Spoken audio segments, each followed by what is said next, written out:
بسم الله والصلاة والسلام على رسول الله. السلام عليكم ورحمة الله تعالى وبركاته. مرحبا بكم إن شاء الله فيديو اليوم نلقاكم كامل بخير وصحة جيدة. فيديو اليوم راح نعمل طريقة تفصيل الموديل هذا اللي راكم تشوفيه في الصورة. الموديل هذا طبعا في القطيفة كما راكم تشوفيه، وفيه يعني قصة في الصدر وفي كول أوفيسي. راح نشوفوا الطريقة إن شاء الله مع بعض. أول حاجة راح نطوي القماش تاعنا على 4 كما متعودين.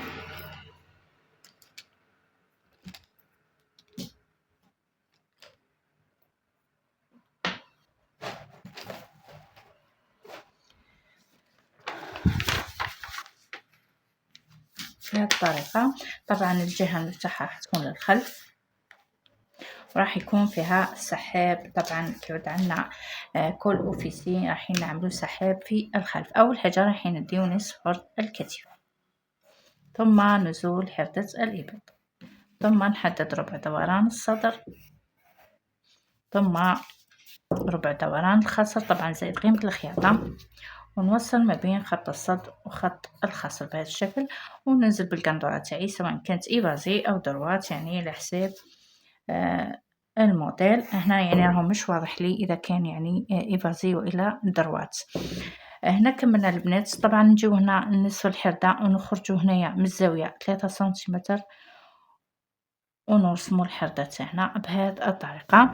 هنا طبعا نزول ميلان الكتف راح يكون 1.5 سنتيمتر. عرض الرقبة راح يكون من 7 إلى 8 سنتيمتر، طبعا كل وحدة وش حبت الكول تاعها والرقبة تاعها تجي يعني الفتحة هذه. طبعا هنا راح ننزلوا فقط 1.5 للرقبة الخلفية. أما الرقبة الأمامية راح ننزلوا فيها 6 سنتيمتر، بما أنه عندنا الكول يعني ما ننزلوش فيها ياسر. هنا بعد ما كملنا رسم القندورة تاعنا البنات نروحو هنا. طبعا اللي حابة تعمل لي بانس تعمل لي بانس. راح نقصوا الأمام والخلف ومن بعد نشوفوا باقي العمل.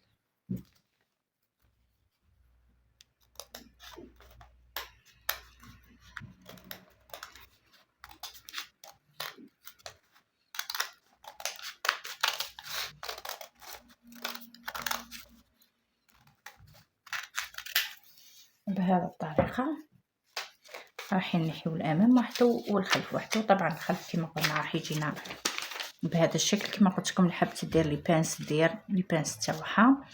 هذا طبعا الخلف. طبعا قلنا راح يجينا هنا سحاب، وهنا راح تكمل الخياطة. نجيو هنايا للأمام واش راح نديرو، ننزلو في الرقبة تاعنا قلنا 6 سنتيمتر بهذا الشكل، ثم نفتح الرقبة تاعي بهذه الطريقة. الرقبة هذه طبعا تتفصل وهو يعني الأمام تاعنا مفتوح. راح نجي هنايا طبعا من هذا المكان ونمشي بالرقبة تاعي واش حبيت أنا ننزل فيها 16 أو 17 أو 18 سنتيمتر بهذا الشكل، ونكمل إلى غاية الحردة بهذا الشكل ونقص.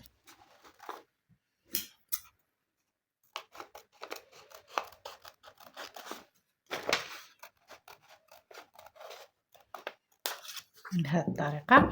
طبعا القطعة هذه البنات ما ترميوهاش، نروحوا نفصلوا عليها قطعة أخرى في الشبكة هذه اللي راكم تشوفوها في الموديل. هذه الشبكة يعني تتباع يعني عند لوازم اللي يبيعوا لوازم الخياطة، يعني متواجدة عندهم، فقط تروحوا تشريوها بالمتر يعني تتباع. القطعة هذه نروحوا نحطوها على القانون تاع الشبكة هذاك أو القماش تاع الشبكة هذه، ونستبدلوها بقطعة أخرى لكن نزيدو حق الخياطة حوالي 2 سنتيمتر.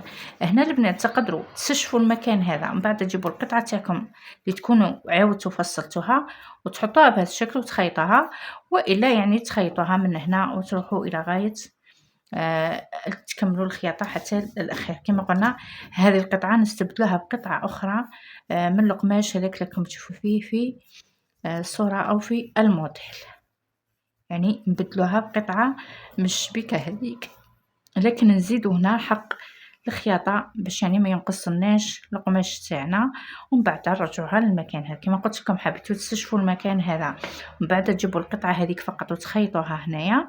حبيتو يعني تخيطوها عادي من هنا حتى يعني تخرجوا بها الى حردة الابط، ومن بعد فقط تعملوا هذاك التزيين في مكان الخياطه. بالنسبه للكول البنات واش نديرو، راح نجيبوا قطعه يعني بهذا الشكل. طبعا هنا راح نديو طبعا نتوما تكونوا يعني جملتوا القطع تاعكم، جملتوا الاكتاف. نديو يعني نصف الحرد الرقبه عفوا، نصف الرقبه الخلفيه زائد نصف الرقبه الاماميه، ونزيدو حق الخياطه يعني 2 سنتيمتر حق الخياطه. من بعد واش نجيو نديو يعني نعملو خط بهذا الشكل باش نعملو الكول تاعنا، كول اوفيسي بهذا الشكل. طبعا هنا رايحين نطلعوا مسافة يعني حوالي واش حبيتو نتوما العرض تاع الكول تاعكم، حبيتو 3 سنتيم، حبيتوه 4 سنتيم بهذا الشكل، ونعملوا خط آخر موازي للخط الأول بهذه الطريقة بهذا الشكل. من بعد طبعا نجيو نحدو الرقبة تاعنا، قلنا نصف الرقبة الأمامية زائد نصف الرقبة الخلفية زائد قيمة الخياطة 1 سنتيمتر. نجيو من هنا من الزاوية هذه نطلعو 1 سنتيم، ومن هنا نطلعو 1 سنتيم، ونقوسو شوية الكول تاعنا هذا يعني ما يجيناش خط مستقيم هكذا هنا فقط باش يعني يجينا في جهة الأمام هذه. طبعا كي نجيو نقصو نزيدو هنا 1 سنتيم راح تكون الخياطة، لأنه القطعة هذه لازم لنا منها 2 يعني راح يجي القطعة هذه الوجه وقطعة لا دوبلير، ونقصو الكول تاعنا بهذا الشكل.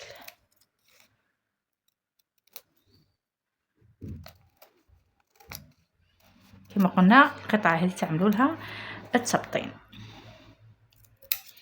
بهذا الشكل، تروحوا تفصلوا نفس الشيء قطعة أخرى مثلها باش نعملوها تبطين. من بعد واش نجيو نديرو البنات، يعني نتوما تعملوا قطعتين، قطعة للوجه وقطعة للتبطين. واش نديرو نروحو نخيطو من هنا، نخيطو من هنا ونخيطو من هنا كامل قطعتين هذوك ونقلبو، ومن بعد نروحو نركبوهم هنايا في الرقبة، يعني راح يجينا الكول تاعنا هنا في الرقبة بهذا الشكل. ان شاء الله تكون واضحه الفكره. هذا بالنسبه للكول، نحتاجو قطعتين بهذا الشكل. طبعا الجهه المغلقه راح تكون لنا للامام، والجهه المفتوحه هذه راح تكون للخلف. حنا زدنا هنا 1 سنتيم من هنا 1 سنتيم من هنا على كامل القطعه باش كي نعملو الدوبلور تاعها يعني راح الخياطه هذيك 1 سنتيم راح تروح في الخياطه.